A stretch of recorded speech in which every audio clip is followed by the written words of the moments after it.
Good evening student. देखिए, आज अपन पढ़ रहे हैं प्रश्नावली 3.1 जिसका नाम है आव्यूह, जिसको इंग्लिश में बोलते हैं मैट्रिक्स। ठीक है, वेरी इंपॉर्टेंट पार्ट। अब देखिए, सबसे पहली चीज़, ये आव्यूह होता क्या है उसके बारे में बताता हूँ। सबसे पहली चीज़, आव्यूह जो है उसको अपन इस प्रकार से प्रतीत करते हैं, इस प्रकार से लिखते हैं। आव्यूह में दो चीज़ होती है, एक यहाँ लिख देता हूँ साइड में, एक तो होती है पंक्ति और एक होता है स्तंभ। और आप सब जानते हो पंक्ति को इंग्लिश में बोलते हैं अपन रो और स्तंभ को बोलते हैं अपन कॉलम, इसलिए सी से डिनोट करते हैं।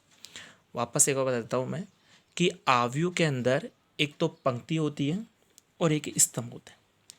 पंक्ति को अपन इंग्लिश में रो बोलते हैं, इसलिए इस पंक्ति को आर से डिनोट करते हैं, और स्तंभ को कॉलम बोलते हैं, इसलिए इसको सी से डिनोट करते हैं। अब देखो पंक्ति क्या है, जैसे ये आव्यूह है, इसमें लिखूँ मैं, आव्यूह लिखूँ 2 3 4 5 6 7 8 9 10 1 2 4, ये लिख दिया मैंने। अब देखते हैं अपन इसमें कितनी पंक्ति है, कितने स्तंभ है। तो काउंट कर, देखो पंक्ति को ऐसे काउंट करते हैं। ये आपकी पहली पंक्ति हो गई, या आपकी दूसरी पंक्ति हो गई, या आपकी तीसरी पंक्ति हो गई, या आपकी चौथी पंक्ति। जैसे लिखते हैं अपन वैसे वैसे, पहली पंक्ति, दूसरी पंक्ति, तीसरी पंक्ति, चौथी पंक्ति। अब पहली पंक्ति है तो इसको नाम देंगे अपन R1, दूसरी पंक्ति है तो इसको नाम देंगे अपन R2, तीसरी पंक्ति है तो इसको नाम देंगे अपन R3, और चौथी पंक्ति है तो इसको नाम देंगे अपन R4। ओके, अब देखो ये तो पंक्ति का समझ में आ गया होगा। ये पहली पंक्ति हो गई, ये दूसरी, जैसे अपन लिखते हैं वैसे वैसे। अब बारी आती है स्तंभ क्या होता है। तो देखो स्तंभ जो ये होते हैं, ये इस प्रकार जो खड़े ऐसे काउंट करते हैं। तो ये पहला स्तंभ हो गया, और स्तंभ को सी से डिनोट करते हैं अपन, तो यहाँ पर हो गया C1। ये आपका कौन सा स्तंभ हो गया, दूसरा स्तंभ हो गया, तो ये हो गया आपका C2। ये हो गया आपका तीसरा स्तंभ हो गया, तो इसको नाम देंगे अपन C3। ओके, अब देखो एग्जाम में क्वेश्चन क्या पूछता है। एग्जाम में पूछेगा क्वेश्चन इसमें कोटि ज्ञात करो, या तो कोटि पूछेगा या फिर पूछेगा आपको अवयवों की संख्या। भाई इसमें कितने अवयव है।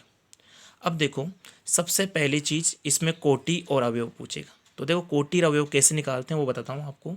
सबसे पहली चीज, कोटि के अंदर पंक्ति कितनी है। ध्यान, वापस रिपीट कर रहा हूँ मैं, पहले हमेशा पंक्तियों की संख्या आएगी और फिर बाद में स्तंभों की संख्या आएगी। अब बताओ इसमें कितनी पंक्ति है, 1 2 3 और 4। तो यहाँ पर हो गया 4 गुणा पहले पंक्तियों की संख्या और फिर स्तंभों की संख्या। बताओ स्तंभ कितने हैं, 1 2 3। तो 4 गुणा 3 क्या होगा, इसमें कोटि होगी। कोटि में कोटि को हमेशा ऐसे गुणा के रूप में लिखेंगे। वापस बोल रहा हूँ मैं, कोटि को हमेशा गुणा के रूप में लिखेंगे, और अवयव की संख्या 4 को 3 से गुणा करेंगे, क्या आ जाएगा, 12 आ जाएगा। क्लियर हो गया सबको ये। यानी कोटि में बस एक बात ध्यान रखनी है आपको कि कोटि निकालने की बात कही तो पहले हमेशा पंक्तियों की संख्या आएगी और बाद में स्तंभों की संख्या आएगी। चलो एक एग्जाम्पल से बताता हूँ, एक एग्जाम्पल और करवाता हूँ आपको। एग्जाम्पल नंबर 2, जैसे यहाँ पर लूँ मैं, ये दिया हुआ है आपको, यहाँ पर 2 3 4, यहाँ पर 5 6 और 7। यहाँ पर लिखता हूँ मैं, आपको मान लो क्वेश्चन के अंदर पूछा जाए कोटि कितनी है, कोटि क्या है इसकी, और अवयवों की संख्या क्या है। तो देखो भाई, सबसे पहले कोटि, तो कोटि के अंदर देखो पहले पंक्ति काउंट करेंगे अपन, तो इसकी पहली पंक्ति और दूसरी पंक्ति, यानी कि यहाँ पर हो गया आपके पास, ये हो गया आपकी पहली पंक्ति मतलब R1 और दूसरी पंक्ति मतलब R2। पंक्ति क्लियर हो गया आपको, यानी कितनी पंक्ति हो गई इसमें, 2। और स्तंभ कितने हैं, तो यहाँ पर इसका C1 पहला स्तंभ, ये हो गया आपका C2 दूसरा स्तंभ, और ये हो गया C3 इसका मतलब तीसरा स्तंभ। तो यहाँ पर जो कोटि होगी तो पहले हमेशा पंक्तियों की संख्या। तो बताओ इसमें कितनी पंक्ति है, 1 और 1 2। तो 2 पंक्ति है, 2 गुणा स्तंभ कितना है इसमें, स्तंभ है 1 2 और 3 स्तंभ, यानी 2 गुणा 3 क्या होगा इसमें, कोटि होगी। अब अवयव की संख्या की बात करें तो अवयव संख्या कितनी है, होगी 3 दूनी 6। ये ध्यान रखना आपको, यदि इसको आप 3 गुणा 2 लिख दोगे तो गलत हो जाएगा। यानी हमेशा पहले क्या करेंगे अपन, पहले पंक्तियों की संख्या लिखेंगे, पहली पंक्ति दूसरी पंक्ति, और फिर लिखेंगे अपन स्तंभों की संख्या। तो यहाँ पर पहला स्तंभ दूसरा स्तंभ, तीसरा स्तंभ, 2 गुणा 3, अवयव संख्या कितने हो गई 6। क्लियर सबको ये? तो यहाँ पर ये अब देखो इसके बाद में मैट्रिक्स के अंदर आगे बढ़े अपन, ये कोटि निकालना क्लियर हो गया होगा। इसके 2-3 क्वेश्चन मैं आपको किताब में दे दूंगा, तो आप लोग उसको सोल्व कर लेना, ठीक है। अब देखो सबसे पहली चीज़ आती है, तो यहाँ पर बारी आती है कि समान स्तंभ, यानी समान स्तंभ क्या होते हैं वो बताता हूँ मैं। जैसे देखो यहाँ पर एक एग्जाम्पल ले रहा हूँ मैं कि ये ए बराबर यहाँ पर दिया हुआ है ए बी सी और डी, ये आपका पहला स्तंभ। और यहाँ पर लिखूँ मैं बी इजकल टू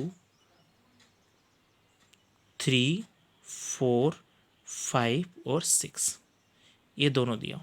अब बताओ ऊपर वाला जो ए है इसमें कोटि यहाँ पर लिखते हैं, हमेशा मैट्रिक्स में कोटि नीचे यहाँ पर लिखते हैं। तो बताओ कितनी पंक्ति है, 1 और 1 2, तो 2 पंक्ति है गुणा 2 पंक्ति हो गई। स्तंभ कितने हैं, 1 और 1 2, तो 2 गुणा 2, इसकी कोटि क्या हो गई 2 गुणा 2, और इसकी कोटि भी कितनी हो गई 2 पंक्ति है और 2 ही स्तंभ है, 2 गुणा 2। यदि आपको ऐसा कहा जाए कि ये दोनों के दोनों अवयव यानी दोनों के दोनों जो इस मैट्रिक्स है ये बराबर है, तो ए बी सी डी का मान निकालो। तो देखो भाई ए बी सी डी का मान कैसे निकालेंगे, जो ए है वो किसके इक्वल होगा 3 के इक्वल, बी है वो किसके इक्वल होगा 4 के इक्वल, सी है वो किसके इक्वल होगा 5 के इक्वल, और डी है वो किसके इक्वल होगा 6 के इक्वल। ओके, तो यहाँ पर ए की जो वैल्यू हो जाएगी वो कितनी हो जाएगी 3 हो जाएगी, बी की जो वैल्यू हो जाएगी वो कितनी हो जाएगी, बी की वैल्यू 4 हो जाएगी, सी की जो वैल्यू होगी वो कितनी होगी बताओ, सी की वैल्यू 5 हो जाएगी, और डी की जो वैल्यू होगी वो कितनी होगी, डी की वैल्यू हो जाएगी अपने पास 6। ओके, अब इसके बारे में थोड़ा सा आगे बताऊंगा आपको। ओके, यहाँ तक आप लोग नोट कर लीजिएगा।